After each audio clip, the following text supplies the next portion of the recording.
துலாம் ராசி, தனுசு லக்னம். ராசி அதிபதி சுக்கிரன், லக்னாதிபதி குரு, சந்திரன் 11ஆம் வீட்டில் இருக்காரு. ஸோ இவங்களுக்கு கேரக்டர் எப்படி இருக்கும்னா, ரொம்ப பெருந்தன்மை அதிகமாக இருக்கும், ஒழுக்க குணம் அதிகமாக இருக்கும், நேர்மையாக இருக்கணும், மற்றவங்களை மதிக்கணும், ஆன்மீக சிந்தனையில் இருக்கணும், இதெல்லாம் அவங்களுடைய எண்ணமாக இருக்கும். அவங்க கேரக்டர் அப்படி தான் இருக்கும்.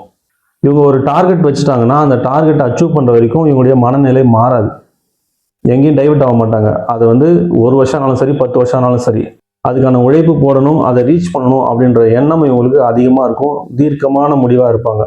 இது எல்லாமே இவங்களுடைய கேரக்டர். பட் ப்ராக்டிக்கலாக இவங்களுடைய செயல்பாடுகள் வந்துட்டால் இவங்களுக்கு வந்து ஒரு வேகம் இருக்கும்.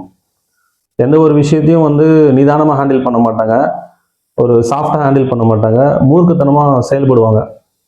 அதனால் ஏற்படக்கூடிய விளைவுகளை யோசித்து பின்னாடி ஃபீல் பண்ணுவாங்க.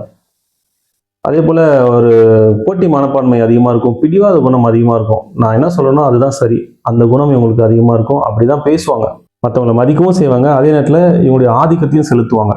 அதாவது ஒருத்தவங்க ஒரு விஷயம் செய்கிறாங்கன்னா அதை விட சிறப்பாக என்னால் செய்ய முடியும் அப்படின்ற விஷயத்த வெளிக்காட்டுவாங்க. எல்லாத்த விட இவங்களுடைய முக்கியமான ஒரு விஷயம்னு சொல்லணும்னா, நியாயத்தின் பக்கம் நிற்பாங்க. எந்த சைடு நியாயம் இருக்கோ அந்த நியாயத்துக்காக நின்று போராடக்கூடிய குணம் இவங்ககிட்ட இருக்கும். ஒரு அநியாயம் நடக்குதுன்னா அதை பார்த்துட்டு சும்மா இருக்க மாட்டாங்க, அதை எதிர்த்து போராடுவாங்க.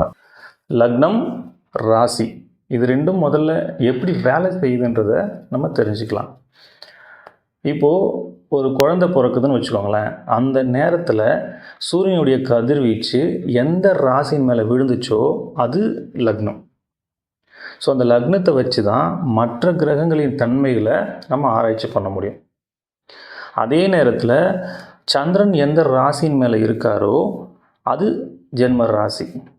இப்போ ஜென்ம லக்னத்தை வச்சு அந்த ஜாதகருடைய கேரக்டர் எப்படி இருக்கும், அவருடைய சிந்தனை எப்படி இருக்கும், அவருடைய லைஃப் ஸ்டைல் எப்படி இருக்கும், இந்த ஜென்மம் ஃபுல்லாக அவருடைய பலன்கள் என்ன, எந்தெந்த காலகட்டத்தில் எப்படி இருப்பார் அப்படின்றத ஜென்ம லக்னத்தின் மூலமாக நம்ம சொல்ல முடியும். இந்த ராசி எப்படி வேலை செய்யுது அப்படின்னா, கோள்கள் சுற்றிக்கிட்டே இருக்கு இல்லைங்களா, ஒரு கோளும் ஒரு காலகட்டத்தில் ஒரு இடத்துலேருந்து இன்னொரு இடத்துக்கு பயிற்சி ஆகுது. இப்படி பயிற்சி ஆகிட்டே இருக்கும் பொழுது ஒரு பலன் கிடைக்கும். ஒரே கிரகம் ஒரு வீட்டில் இருக்கும்போது ஒரு பலன் தரும், இன்னொரு வீட்டில் இருக்கும்பொழுது வேற ஒரு பலனை தரும்.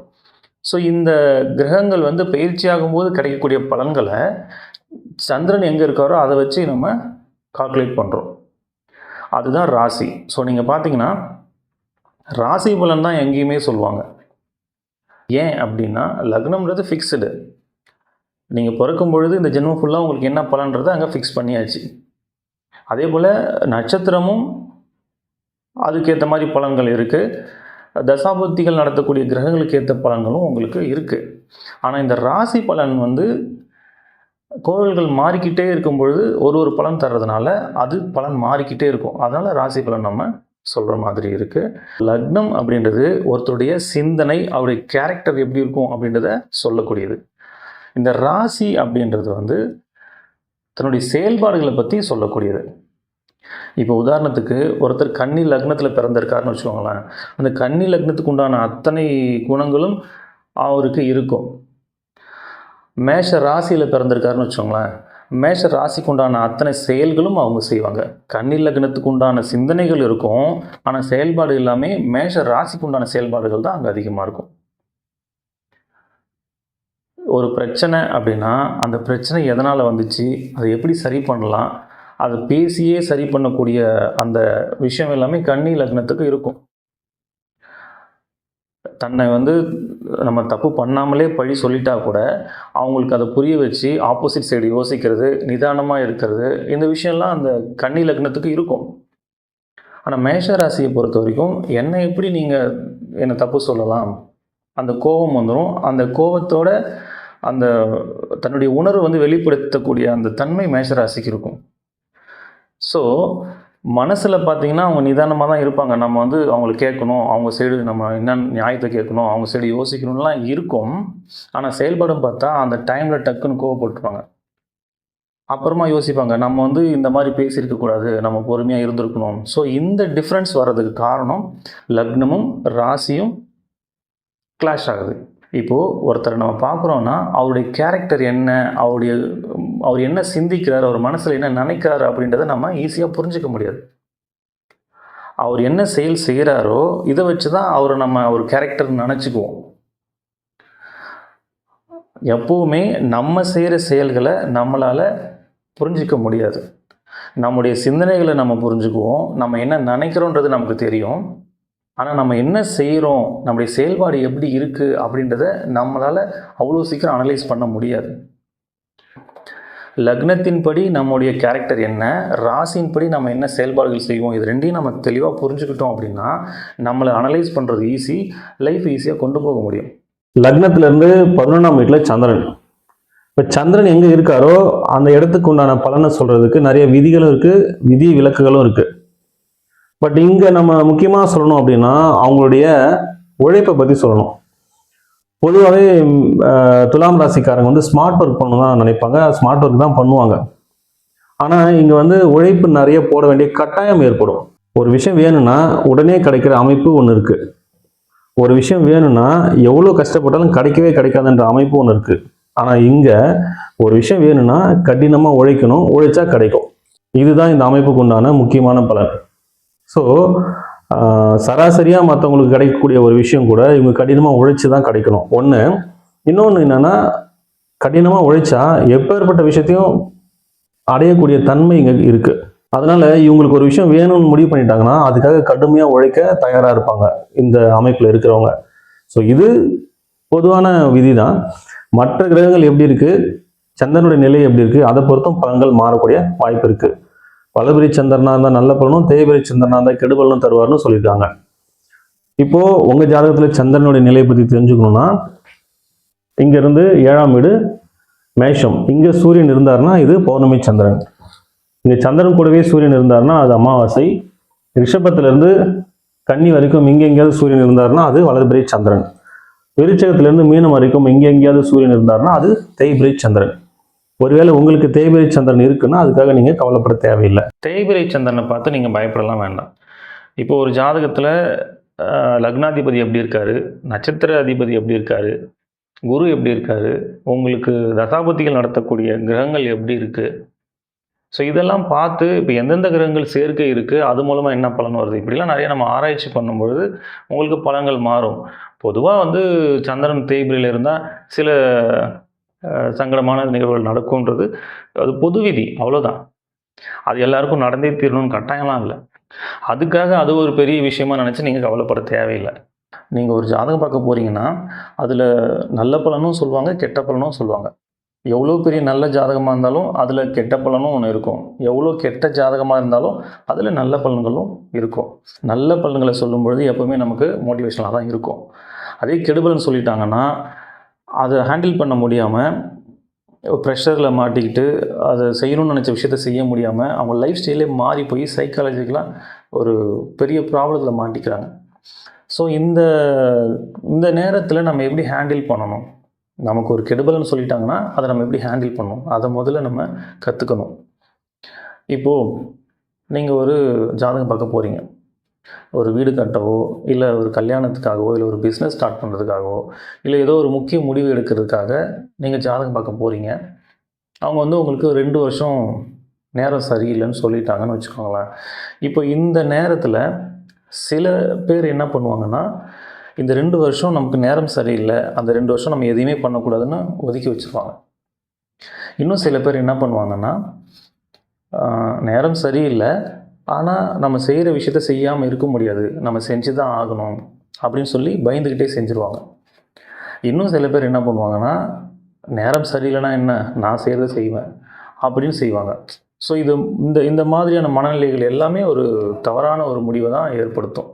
இதை எப்படி ஹேண்டில் பண்ணணும் அப்படின்னா, இப்போது 2 வருஷம் நம்ம நேரம் சரியில்லைன்றதுனால எதையுமே செய்யாமல் 2 வருஷம் கழித்து நமக்கு நேரம் நல்லா இருக்கும் பொழுது நம்ம ஒரு செயலை செய்ய போகிறோம், ஒரு பிஸ்னஸ் ஸ்டார்ட் பண்ணுறோம் அப்படின்னா அங்கே 1000 ரூபாய்க்கு உழைச்சிங்கன்னா அந்த 1000 ரூபாய் உங்களுக்கு கிடைக்கும். ஆனால் அந்த 2 வருஷம் சும்மா இல்லாமல் நீங்கள் உங்களுடைய உழைப்பை அதில் போடுறீங்க, 2 வருஷம் கழித்து உங்களுக்கு டைம் மாறுது அப்படின்னா இந்த உழைப்பு நீங்கள் இதில் போடுறீங்க இல்லையா, அந்த உழைப்பு போடும் பொழுது 1000 ரூபாய்க்கு உழைப்பு போடுறீங்க, 10 ரூபாய் தான் கிடைக்கிது. அப்போ அந்த நேரம் மாறுற வரைக்கும் அதை நீங்கள் ரன் பண்ணி கொண்டு வரணும்ல. இப்போ 10 ரூபாய் தான் கிடைக்குதுன்னா உங்களால் அந்த பிஸ்னஸே ரன் பண்ண முடியாமல் அதை நம்ம ஷட் டவுன் பண்ணிட்டு போகிற மாதிரியான சூழல் உருவாகிடும்ல. அப்போ இது மாதிரி நம்ம செய்ய முடியாது. அப்போ என்ன செய்யணும்னா, இந்த 2 வருஷம் சும்மா இருக்க முடியாது. அதுக்கு நம்ம ஒரு பிஸ்னஸ் ஸ்டார்ட் பண்ண போகிறோம்னா அதில் பெருசாக பாதிப்பு ஏற்படாத மாதிரி நம்ம பரிகாரங்கள் பண்ணிக்கலாம். இப்போ பரிகாரம் பண்ணுறதுனால சுத்தமாக நமக்கு அது நஷ்டமே ஆகாதான்னா கண்டிப்பாக நஷ்டங்கள் இருக்கும். கெட்ட நேரத்தில் நமக்கு ஒரு கெட்டது நடக்கணும்னா அதை தவிர்க்கவே முடியாது. ஆனால் 1000 ரூபாய்க்கு நீங்கள் உழைக்கிறீங்க, 10 ரூபாய் தான் உங்களுக்கு கிடைக்குன்ற இடத்துல பரிகாரம் பண்ணிவிட்டு நீங்கள் அந்த விஷயத்தை செய்யும் பொழுது ஒரு 100 ரூபாய் கிடைக்கும். ஸோ அந்த நல்ல நேரம் வர்ற வரைக்கும் உங்களால் அதை ரன் பண்ணி கொண்டு போக முடியும். ஆனால் அதுக்கப்புறம் நீங்கள் உழைச்ச உழைப்பு இருக்கு இல்லையா, இங்கே நீங்கள் என்னென்ன உழைப்பெல்லாம் உங்களுக்கு வீணாக போச்சோ, எவ்வளோ நஷ்டமாச்சோ அதை விட பல மடங்கு இங்கே திரும்ப கிடைக்கும். இப்போ நிறைய பேர் நேரம் சரியில்லைன்ற ஒரு காரணத்தினால எதையுமே செய்யாமல் விட்டுறாங்க. ஸோ அந்த மாதிரி இருக்கக்கூடாதுன்றதுக்காக நான் சொல்கிறேன், நீங்கள் கட்டாயம் செய்யுங்க. அந்த உழைப்பு அந்த நேரத்தில் பலன் தரலனாலும் உங்களுக்கு நேரம் மாறும் பொழுது பல மடங்கு திரும்ப கிடைக்கும். நல்ல நேரம் வந்துச்சுன்னா 1000 ரூபாய்க்கு நீங்கள் உழைச்சிங்கன்னா 10,000 கிடைக்கலாம், 1 லட்சமும் கிடைக்கலாம். அதுக்கு நீங்கள் என்ன பண்ணியிருக்கணும், கெட்ட நேரமாக இருந்தால் கூட உங்களோட உழைப்பை மிஸ் பண்ணக்கூடாது. நீங்கள் எல்லா நாளும் அந்த உழைப்பை போட்டுக்கிட்டே இருக்கணும். அதுக்கு தான் சொன்னேன், வெறும் உழைப்பு மட்டும் நீங்கள் போடும் பொழுது அந்த நல்ல நேரம் வரைக்கும் அந்த பிஸ்னஸை கொண்டு போக முடியாமல் போகலாம். அதுக்கு தான் சின்ன சின்ன பரிகாரங்கள் பண்ணிக்கணும். பரிகாரம் பண்ணணும்னா பணம் செலவு பண்ணி தான் பண்ணணும், கட்டாயம்லாம் இல்லை. பணம் செலவு செய்யாமலே நிறைய பரிகாரங்கள் செய்ய முடியும். அது என்னன்றது நான் திரும்ப பின்னாடி சொல்கிறேன். ஸோ எவ்வளோ கெடுபலன்கள் நம்ம ஜாதகத்தில் இருந்தாலும் அதை சரி பண்ணுறதுக்கு ஆப்ஷன் ஒன்று இருக்குது. அதனால் நீங்கள் சந்திரன் தேய்பிரியாக இருக்கிறதுனால நமக்கு ஏதோ பெரிய பிரச்சனையாக இருக்குமோ அப்படின்னு பயப்பட வேணாம். அதனால் வரக்கூடிய பாதிப்புகளை நம்ம சரி செய்கிறதுக்கும் நம்மக்கிட்ட வாய்ப்புகள் இருக்கும். அந்த ஜாதகத்தில் பார்க்கும்பொழுது கண்டிப்பாக இருக்கும். அதனால் நீங்கள் பயப்பட வேண்டாம். இவங்களுக்கு வேலையை பற்றி சொல்லணும்னா, இவங்களுக்கு அரசு வேலை, டீச்சர், ப்ரொஃபஸர் இது மாதிரியான வேலைகள் மேலே ஆர்வம் அதிகமாக இருக்கும். பட் ப்ராக்டிக்கலாக உங்களுக்கு வியாபாரம் செய்யக்கூடிய வாய்ப்புகள் அதிகமாக இருக்கும். மார்க்கெட்டிங்கில் இருக்கிறது, ட்ராவல் சம்மந்தப்பட்ட வேலைகள் செய்யக்கூடிய வாய்ப்புகள் இவங்களுக்கு அதிகமாக இருக்கும். அழகு சார்ந்தது, அலங்காரம் சார்ந்தது, வாசனை திரவியங்கள் சார்ந்தது, பூக்கள் சம்மந்தப்பட்ட வேலைகள் செய்யக்கூடிய வாய்ப்புகளும் அதிகம். பொழுதுபோக்கு சம்மந்தப்பட்ட வேலைகள் செய்யக்கூடிய வாய்ப்புகளும் இவங்களுக்கு அதிகமாக இருக்கும். திருமண வாழ்க்கையை பொறுத்த வரைக்கும் இவங்களுக்கு கொஞ்சம் முன்கோபம் இருக்கும். அதனால சின்ன சின்ன சண்டைகள் அப்பப்போ வரலாம். ஆனால் கணவனோ மனைவியோ அவங்கள நல்லா பார்த்துக்கிற தன்மை இவங்ககிட்ட இருக்கும். ஸோ திருமண வாழ்க்கையில் பெரிய அளவு பிரச்சனைகள் எதுவும் வராது. இது பொது பலன் தான். மற்ற கிரகங்கள் அடிப்படையில் பலன்கள் மாறக்கூடிய வாய்ப்புகள் அதிகம். உங்கள் வாழ்க்கையில் நிறைய ப்ராப்ளம் ஃபேஸ் பண்ணுறீங்கன்னா நம்ம சொல்லக்கூடிய எளிய முறை பரிகாரங்களை நீங்கள் வீட்டிலேயே செஞ்சுக்கோங்க. நிச்சயமாக உங்களுக்கு பிரச்சனைகள் குறையும். பரிகாரம் ஏன் சார் பண்ணணும்? பரிகாரம் பண்ணால் பிரச்சனை தீர்ந்துருமா? நிச்சயமாக தீராது. இப்போது நம்ம ஜாதகத்தில் இருக்கக்கூடிய நல்ல பலன்களை நம்ம அனுபவித்து தான் தீரணும். அதே போல் கெடு பலன்களையும் கட்டாயம் அனுபவிக்கணும். அதுக்கு தான் பிறந்திருக்கோம். அப்புறம் இதுக்கு பரிகாரம் பண்ணணும். பரிகாரம் பண்ணால் அந்த பிரச்சனையினால் ஏற்படக்கூடிய விளைவுகளை குறைக்க முடியும். அந்த பிரச்சனையை ஃபேஸ் பண்ண முடியும். அந்த பிரச்சனையை கடந்து போகிறதுக்கான வழிகள் நமக்கு கிடைக்கும். எப்போவுமே நம்ம பிரச்சனையை பார்த்து பயப்பட மாட்டோம். அந்த பிரச்சனையினால் ஏற்படக்கூடிய விளைவுகளை நினச்சி தான் நம்ம பயப்படுவோம். அந்த விளைவுகள் தான் நமக்கு சிரமத்தை கொடுக்கும்.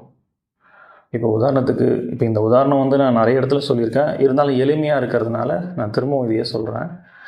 இப்போ நம்ம கீழே விழுந்துட்டோம் அப்படின்னா, கீழே விழுறோம் அப்படின்றது ஒரு பிரச்சனை தான். கீழே விழுந்தால் நமக்கு அடிபடாது, வலிக்காதுன்னா கீழே விழுறதை நினச்சி நம்ம ஏன் பயப்பட போகிறோம்? இப்போ கீழே விழுறது ஒரு நிகழ்வு, ஒரு பிரச்சனைன்னு வச்சுக்கலாம். ஆனால் அதனுடைய விளைவு எப்படி இருக்கலாம்? ஒன்றுமே நடக்காமல் நம்ம எழுந்துடலாம், இல்லை கை காலில் முறிவு ஏற்படலாம், இல்லை 6 மாதம் படுத்து படுக்கையாக இருக்கலாம், இல்லை உயிர் போகிற அளவு கூட பாதிப்பு ஏற்படலாம். அப்போது கீழே விழுறது ஒரு பிரச்சனை, ஆனால் அதோடைய விளைவுகள் மாறிக்கிட்டே இருக்கு இல்லையா? இப்போ நம்ம பரிகாரம் பண்ணுறதுனால என்ன நடக்கும்னா, அந்த கீழே விழுற பிரச்சனையை நம்ம தவிர்க்க முடியாது. ஆனால் அதனால் ஏற்படக்கூடிய பாதிப்பை நம்ம குறைக்க முடியும். நம்ம ஜாதகத்தில் பிரச்சனைகளை ஏற்படுத்தக்கூடிய கிரகங்களை சாந்தப்படுத்தவும், அதனுடைய வீரியத்தை குறைக்கவும் நம்ம செய்யக்கூடிய செயல்கள் அனைத்துமே பரிகாரம் தான். சரி, இந்த பரிகாரம் பணம் செலவு பண்ணி தான் பண்ணணுமா? பரிகாரம் பல வழிகளை நம்ம செய்ய முடியும். பணம் செலவு பண்ணி செய்கிறது எவ்வளோ வழிகள் இருக்குது. பணம் செலவு பண்ணாமல் நான் செய்யக்கூடிய நமக்கு வழிகள் நிறையா இருக்குது. என்னால் பெருசாக பொருள் செலவு பண்ண முடியாது, ஆனால் பரிகாரம் பண்ணணும்னு நினைக்கிறவங்களுக்கு நான் சொல்லக்கூடிய விஷயங்கள்லாம் நீங்கள் தாராளமாக ஃபாலோ பண்ணலாம். இது எந்த ராசிக்கும் எந்த நட்சத்திரத்துக்கும் பர்டிகுலராக நம்ம சொல்லலை. பொதுவாக யார் வேணாலும் செய்யக்கூடிய எளிமையான பரிகாரங்கள். முதல்ல சூரியனுக்கு சமர்ப்பணம் செய்யணும். தினமும் காலையில் குளிச்சுட்டு மொட்டை மாடியில் போய் நின்று, இல்லை வீட்டுக்கு வெளியில் போய் நின்று சூரியனை பார்த்து கையில் தண்ணி அள்ளி இப்படி கீழே கொட்டுங்க. சூரியனை பார்த்து இப்படி கீழே கொட்டுங்க. சமர்ப்பணம் சொல்லி செய்யுங்க. ஒவ்வொரு பௌர்ணமி அன்னைக்கும் திருவண்ணாமலைக்கு கிரிவலம் போயிட்டு வாங்க. பௌர்ணமி அன்னைக்கு போகிறதுக்கு எனக்கு வாய்ப்பு இல்லை சார் அப்படின்னா, வளர்பிறை டைமில் ஏதோ ஒரு நாள் நீங்கள் போயிட்டு வரலாம். இல்லை அப்போவும் என்னால் முடியாது, எனக்கு எப்போ டைம் கிடைக்குன்னே தெரியல அப்படின்னா, அட்லீஸ்ட் திருவண்ணாமலைக்கு போயிட்டு வாங்க. என்னால் திருவண்ணாமலைக்கு போகிற அளவுக்கு எனக்கு சுச்சுவேஷன் இல்லை சார் அப்படின்னா, நீங்கள் எங்கே இருக்கீங்களோ அங்கேயே நீங்கள் மொட்டை மாடியிலேருந்து சந்திரனுடைய ஒளியில் உங்களால் எவ்வளோ நேரம் இருக்க முடியுமோ இருக்கலாம் பௌர்ணமி அன்னைக்கு. அடுத்தது நவகிரகங்களை சுற்றுங்க. இந்த நவகிரகங்கள் சனிக்கிழமையில் சுற்றுறது சிறப்பு. ஏன் சனிக்கிழமையில் சுற்றணும் அப்படின்னா, ஒவ்வொரு நாளும் சூரியன் உதிக்கிற நேரத்தில் எந்த கிரகங்களுடைய கதிர்வீச்சு பூமி மேலே படுதோ அந்த கிரகத்தினுடைய ஆதிக்கம் அந்த நாளில் இருக்கும். அப்படி தான் நம்முடைய வாரங்கள் இருக்கும். தமிழ் வாரங்கள் 7 நாள் வருது இல்லைங்களா? 7 நாளுமே ஒரு கிரகத்தின் ஆதிக்கம் அங்கே அதிகமாக இருக்கும். அதுபோல் சனி பகவானுடைய ஆதிக்கம் சனிக்கிழமைகளில் அதிகமாக இருக்கும். சனி கிரகத்திலேருந்து வரக்கூடிய கதிர்வீச்சுகள் மூலமாக நமக்கு பலன்கள் கிடைக்கும். பூமியிலேருந்து சனி கிரகம் ரொம்ப தொலைவில் இருக்கிறதுனால இடைப்பட்ட தூரத்தில் இருக்கக்கூடிய கிரகங்கள் அதனுடைய கதிர்வீச்சையும் அதனுடைய பலன்களையும் நம்ம பெறக்கூடிய வாய்ப்புகள் சனிக்கிழமைகளில் அதிகமாக இருக்கும். அதனால் சனிக்கிழமைகளில் நம்ம நவகிரகங்களை சுற்றி வரணும். நவகிரகங்களை சுற்றும் பொழுது ஒரு கிரகத்தின் பேரை சொல்லி போற்றி சொல்லி சுற்றிட்டு வாங்க. சூரிய பகவானை போற்றி, சந்திர பகவானை போற்றி, செவ்வாய் பகவானை போற்றி, புத பகவானை போற்றி, குரு பகவானை போற்றி, சுக்கிர பகவானை போற்றி, சனி பகவானை போற்றி 7 சுற்று கிளாக் வைஸ் சுற்றணும். எதிர் திசையில் 2 சுற்று சுற்றணும். ராகு பகவானை போற்றி, கேது பகவானை போற்றி. சனிக்கிழமைகளில் நவகிரகங்களை சுற்றிட்டு வாங்க. வயசானவங்களை நீங்கள் ரோட்டில் ஆதரவு இல்லாமல் இருக்கிற வயசானவங்களை பார்த்தீங்கன்னா அவங்களுக்கு சாப்பாடு வாங்கி கொடுங்க. அவங்கள பார்க்கணுன்றதுக்காகவே நீங்கள் சாப்பாடு வாங்கிட்டு போய் கொடுத்தீங்கன்னா இன்னும் சிறப்பு. அவங்களுக்கு செஞ்சால் நமக்கு புண்ணியம் நினச்சி தயவு செஞ்சு செய்யாதீங்க. அவங்களுக்கு பசிக்கும், அவங்க பசி ஆற்றணும் அப்படின்ற எண்ணத்தில் நீங்கள் அந்த சாப்பாடை வாங்கி கொடுங்க. மாற்றுத்திறனாளிகள் இருந்தாங்கன்னா அவங்களுக்கு உடல் உழைப்பை கொடுங்க. பணம் செலவு பண்ணுறதை விட நம் உடல் உழைப்பு அதிகமாக கொடுக்கறது தான் பலன்கள் அதிகமாக இருக்கும். இது எல்லாமே ரொம்ப எளிமையாக நீங்கள் செய்யக்கூடிய ஒரு பரிகாரங்கள் தான். இது நீங்கள் செய்கிறதுனால எளிமையான பரிகாரம் தான், ஆனால் பலன் ரொம்ப பெருசு. நீங்கள் செஞ்சு பாருங்கள், உங்களுக்கு நிறைய பலன்கள் கிடைக்கும். இல்லை சார் எனக்கு இது பண்ணுறதுக்கான வாய்ப்புகளே எனக்கு இல்லை அப்படின்னு இருந்தீங்கன்னா, நீங்கள் எந்த நட்சத்திரம் எந்த ராசியாக இருந்தாலும் எதை பற்றியும் கவலைப்படாதீங்க.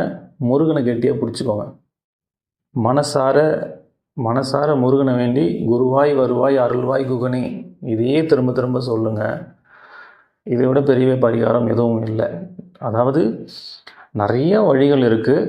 எதுவுமே பண்ண முடியாமல் இருக்கிறவங்களுக்கு இதுதான் பரிகாரம். சரிங்களா? இதையெல்லாம் நீங்கள் ஃபாலோ பண்ணுங்கள். நிச்சயமாக உங்கள் வாழ்க்கையில் பெரிய மாற்றம் நிகழும்.